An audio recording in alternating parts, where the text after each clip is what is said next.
all knew that the Snow White live-action remake was going to tank at the box office, but we didn't know just how bad it would be.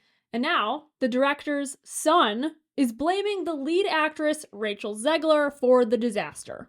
So how do we get here? Well, this movie seemed destined for failure, because the thing about remakes is that they need to justify their existence. Live-action remakes like the 2015 Cinderella that add depth to the plot without sacrificing the original story are the exception, not the rule. Most remakes just coast on nostalgia, or they purposefully stray from the heart of the original story to prove their modern relevance, and usually there's woke virtue signaling involved. Take the Disney Star Wars sequel movies. You have mediocre nostalgia bait, and then you have one that sacrificed our beloved characters for the culture war. With Snow White, the first indication that this was all wrong was this. You said you were bringing a modern edge to it on stage. What do you mean by that? I just mean that it's no longer 1937, and we absolutely wrote a Snow White that is... She's not going to be saved by the prince. She's not going to be saved by the prince, and she's not going to be dreaming about true love. She's dreaming about becoming the leader she knows she can be. Okay, so Rachel Zegler, one of the most insufferable stars on the planet, by the way, is already renouncing the character she's playing and her love story. She's very talented, Rachel Zegler, and beautiful, but she has a god complex and a lot of hubris around her career that is painful to watch. Then there was this. Oh, the original cartoon came out in 1937, and very evidently so. There's a big focus on her love story with a guy who literally stalks her. Yeah. Weird. Super weird. So we didn't do that this time. That was fall 2022. Flash forward to 2024 after October 7th. Zegler's co-star Gal Gadot, who is Israeli and plays the evil queen, was publicly supportive of Israel, while Zegler made several incendiary comments attacking Israel. In August of 2024, she posted a tweet that said, "And always remember, free Palestine."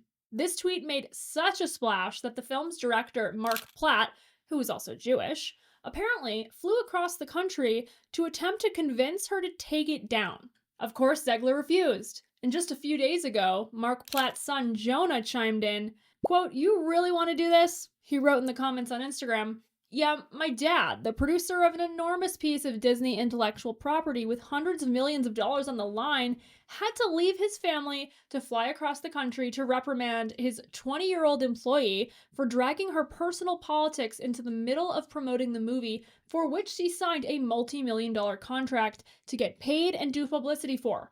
This is called adult responsibility and accountability." Wow, preach. Okay. Platt went on, and her actions clearly hurt the film's box office.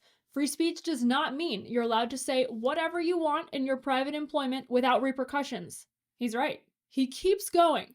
Tens of thousands of people worked on that film, and she hijacked the conversation for her own immature desires at the risk of all the colleagues and crew and blue-collar workers who depend on that movie to be successful. Platt finished off the rant with a killer line, "Narcissism is not something to be coddled or encouraged." So true. According to Box Office Mojo, Snow White raked in $88 million worldwide and $44 million in the US during its opening weekend. Might sound like a lot, but the budget for the film was a whopping $270 million. I don't know if they're going to break even. To make matters worse, the original Snow White and the Seven Dwarfs movie, the cartoon one from 1937, is, and this is adjusted for inflation, in the top 10 highest grossing films ever at almost $2.3 billion. I mean, we've all seen the cartoon. We know the songs by heart, like Whistle While You Work and Hi Ho, and the names of the seven dwarfs from Doc to Dopey.